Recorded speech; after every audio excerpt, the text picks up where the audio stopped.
타인과의 비교로부터의 해방, 비교에 더 피하기. 우리 사회는 개인의 성취와 가치를 다른 사람들과의 비교를 통해 평가하는 문화에 깊이 뿌리박고 있습니다. 학교 성적, 직장에서의 승진, 심지어는 사회적 인정까지 모든 것이 상대적인 성과에 기반을 두고 있습니다. 하지만 여러 연구들은 이런 비교가 개인의 자아 실현에 부정적인 영향을 미친다고 지적합니다.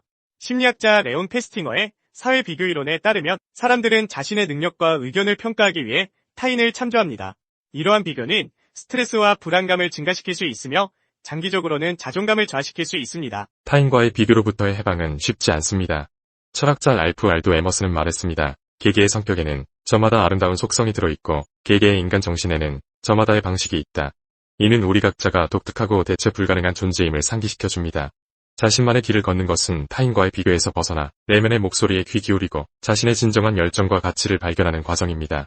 이 길은 초기에는 불안정하고 불확실할 수 있지만 장기적으로는 더 큰 만족과 개인적 성장을 가져다줍니다. 비교의 덫을 피하기 위한 5가지의 실용적인 전략이 있습니다. 1.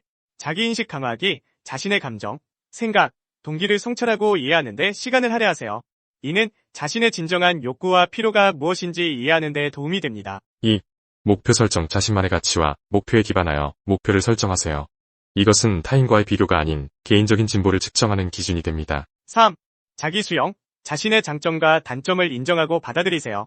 모든 사람은 완벽하지 않으며 자신의 한계를 이해하는 것은 자기 개선의 첫걸음입니다. 4. 감사 일기 작성. 매일 자신이 감사하다고 느끼는 사항들을 기록하세요. 이는 긍정적인 생각을 강화하고 현재의 순간에 집중할 수 있게 도와줍니다. 5. 사회적 지지 구축. 비슷한 가치를 공유하는 사람들과 깊은 관계를 맺으세요. 이들은 당신이 자신만의 길을 걷는 데 도움을 줄 수 있습니다. 끝으로 우리에게는 자신의 길을 걷는 용기가 필요합니다. 많은 철학자와 심리학자가 자신의 길을 걷는 것의 중요성을 강조합니다. 프리드리히 니체는 스스로의 길을 가는 사람에 대해 말하면서 자기 자신에게 충실한 삶을 살 것을 촉구했습니다. 니체는 이러한 삶이 결국 가장 만족스럽고 가치 있는 삶이라고 주장했습니다. 우리는 자신의 진정한 자아를 발견하고 개발하기 위해 타인과의 비교에서 벗어나야 합니다.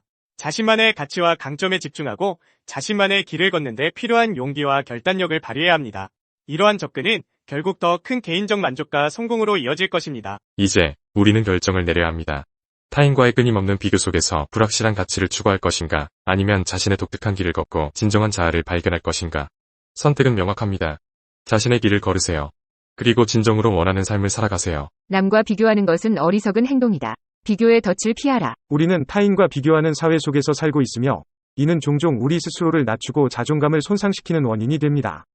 비교는 쉽게 우리를 정신적인 굴레에 가두며 우리가 진정으로 원하는 것이 무엇인지 또 어떤 사람이 되고 싶은지에 대한 우리 자신의 인식을 흐릿하게 만듭니다. 하지만 우리 내면의 강력한 신념을 발휘하고 자신의 독특함을 인정할 때 우리는 타인과의 비교에서 벗어나 자유롭게 자신의 삶을 살아갈 수 있습니다. 자신의 내면에 깊이 뿌리내린 신념과 가치는 우리가 세상을 바라보는 방식에 근본적인 영향을 미칩니다. 우리 자신의 생각과 감정, 욕망에 집중할 때 우리는 타인과의 비교에서 오는 압박감과 경쟁에서 벗어나 자신만의 길을 찾을 수 있습니다. 랠프 왈도 에머슨이 말했듯이 자기 마음의 고결함 외에는 아무것도 신성하지 않다. 이는 우리 각자가 자신의 내면의 목소리에 귀 기울이고 그것에 따라 행동함으로써 진정한 자기 자신이 될 수 있음을 의미합니다. 우리가 자신의 독특함을 인정하고 어디를 가든 자신을 가지고 가는 것은 우리가 이 세상에서 유일무이한 존재임을 깨닫는 데서 시작됩니다. 이는 우리가 다른 어떤 사람과도 완전히 똑같을 수 없음을 받아들이는 것을 의미합니다. 우리 각자는 자신만의 생각과 감정, 욕망을 가지고 있으며 이러한 독특한 특성은 우리를 다른 모든 사람들과 구별짓습니다. 이런 개념을 받아들이면 왜 다른 사람의 기준이나 사례를 따라야 하는지 의문을 가지게 됩니다. 또한 우리는 실존적 고독감, 즉 우리 각자가 고유한 존재로서 항상 고독함을 겪고 있다는 사실을 인정해야 합니다. 이 세상에서 우리는 고독한 여정을 걷고 있으며 다른 누구도 우리가 느끼는 것을 완벽하게 이해하거나 공감할 수 없습니다. 이러한 고독함을 인정하는 것은 우리로 하여금 다른 사람들의 판단이나 비교에 의존하지 않고 자신의 길을 걸을 수 있는 힘을 줍니다. 헨리크 입센의 말처럼 이 세상에서 가장 강한 사람은 누구보다도 홀로 서 있는 사람이다. 이는 우리가 자신의 내면적 가치와 신념에 따라 행동할 때 진정으로 위대한 일을 이룰 수 있음을 시사합니다. 자기 비교의 습관은 우리의 내면적 평화와 만족감을 해치는 주요 원인 중 하나입니다. 우리는 자신을 타인과 비교함으로써 얻는 일시적인 만족감에 속아서는 안 됩니다. 우리가 진정으로 원하는 것은 타인과의 경쟁에서 이기는 것이 아니라 자신의 내면적 가치에 따라 살아가는 것입니다. 우리 자신의 삶의 방식에 만족하고 자신이 진정으로 중요하게 생각하는 것에 집중할 때 우리는 타인과의 비교에서 오는 불필요한 압박에서 벗어날 수 있습니다. 결국 우리는 타인과의 비교를 넘어서서 자신의 독특한 존재를 인정하고 자신의 내면적 가치에 따라 살아가야 합니다. 우리가 자신의 내면적 목소리에 귀 기울이고 자신만의 길을 찾을 때 우리는 타인과의 비교에서 오는 모든 압박과 경쟁에서 자유로워질 수 있습니다. 우리 각자는 이 세상에서 유일무이한 존재이며 그것을 깊이 이해하고 받아들일 때 우리는 진정한 자유와 만족을 경험할 수 있습니다. 우리는 자신의 내면적 가치와 신념에 따라 자신의 삶을 이끌어가는 것이 중요함을 잊지 말아야 합니다. 옛날에 한 심부름꾼이 상인과 길을 걷고 있었다. 점심때가 되자 그들은 강가에 앉아 밥을 먹으려고 자리를 잡았다. 그때 느닷없이 까마귀 떼가 시끄럽게 울어대기 시작했다.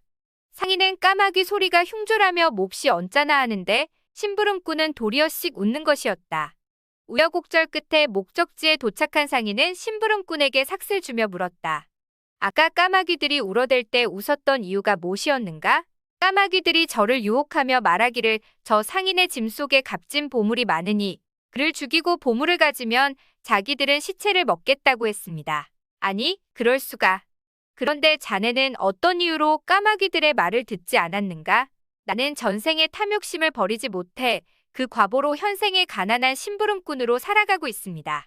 그런데 이제 또 탐욕심으로 강도질을 한다면 그 과보를 어찌 감당한단 말입니까? 차라리 가난하게 살지언정 무도한 부귀를 누릴 수는 없습니다. 심부름꾼은 조용히 웃으며 길을 떠났다. 그는 오유지족의 참된 의미를 알고 있었던 것이다. 오유지족이란 남과 비교하지 않고 오직 자신에 대해 만족하라는 가르침이 담긴 말이다. 티베 속담에 해결될 문제라면 걱정할 필요가 없고 해결이 안 될 문제라면 걱정해도 소용없다. 라는 말이 있습니다. 월 수입이 100만 원인 사람은 세금 내고 정말 빠듯이 살아갑니다. 아프면 안 돼. 아프면 끝장이야. 그러면서 전전긍긍하면서 살아갑니다. 월 수입이 300만 원인 사람은 학원비 내고 보험료 내고 그러면서 전전긍긍하고 살아갑니다. 월 수입이 500만 원인 사람은 주식 투자도 하고 주택용자 갚으면서 전전긍긍하면서 살아갑니다. 월 수입이 1000만 원인 사람은 자녀의 해외 유학비 대느라고 전전긍긍하면서 살아갑니다. 월 수입이 1억 원인 사람은 그 수입을 유지하려고 전전긍긍하면서 살아갑니다. 월 수입이 얼마인지 모르는 사람이 2조 원의 재산 때문에 자식들의 상속 싸움 걱정으로 죽고 싶어도 죽지 못하고 전전긍긍하고 살아갑니다. 우리네 인생 걱정거리 없이 살아가는 사람이 어디 있겠습니까? 누구든 크든 작든 걱정거리 한두 가지는 가슴에 묻고 살아간답니다. 오늘도 모든 것을 다 내려놓고 작은 것으로 만족하고 귀하신 자신의 몸 사랑하고 아끼고 신선한 음식과 꾸준히 걷는 운동으로 건강을 챙기세요. 건강해야 사랑도 있고 자유롭고 행복한 시간도 있습니다. 남과 비교할수록 불행만 커진다. 돈은 어디에서든지 질투의 시선을 동반한다. 그것은 적개심을 품은 동료이다. 그렇기 때문에 빈부의 차이는 돈에 많고 적음에 있는 것이 아니라 자유롭고 만족하는 마음에 있다고 할 수 있다. 돈만 많고 마음의 여유가 없는 사람을 부자라고 할 수 있을까? 비록 가난하지만 마음의 여유가 넘치는 사람을 가난뱅이라고 할 수 있을까? 사람들은 부를 절대적이 아닌 상대적인 기준으로 판단한다. 즉, 연봉이 올라가서 기쁘다가도 동료가 자신보다 더 많이 받는다는 사실을 알게 되는 순간 기분이 나빠지고 마는 것이다. 돈과 지위를 얻기 위한 경쟁은 제로섬 게임이다. 순위, 성적표, 광고처럼 비교할 대상이 많을수록 불행도 더욱 커진다. 그 결과 당신은 친구나 이웃 혹은 동료보다 더 많이 가지려는 목표를 중요하게 여기게 된다. 주위에는 심리학에서 관계불안이라고 부르는 증상으로 고생하는 사람이 많다. 이 이론에 따르면 대부분의 사람은 자신의 재산을 타인과 비교 판단한다. 이런 사람들은 이 집이면 내 욕구를 만족시키기에 충분한가 라고 따져보지 않는다. 그 대신 내 집이 이웃집보다 더 좋은가 라고 묻는다. 만약 당신의 집이 침실 2개짜리인데 주위의 모든 사람이 같은 집에서 산다면 당신의 관계 불안은 심하지 않을 것이다. 그런데 주위가 온통 침실 3개 혹은 4개짜리 집이라면 당신의 관계 불안은 심해질 것이다. 당신의 조부모라면 꽤나 사치스럽다고 느꼈을 침실 2개짜리 집으로는 충분하지 않은 것이다. 인터넷 덕분에 이제 우리는 타인의 삶을 쉽게 들여다볼 수 있다. 과거에는 같은 마을이나 도시에 사는 주민들의 생활 조건은 거의 동일했다. 하지만 현대인은 최고갑부들이 어떻게 사는지 직접 눈으로 볼 수 있게 되었고 이로 인해 마음속의 불만이 싹트게 되었다. 물질적인 기대치가 점점 높아지다 보면 돈이 많을수록 사치품에 대한 욕구도 커지기 마련이다.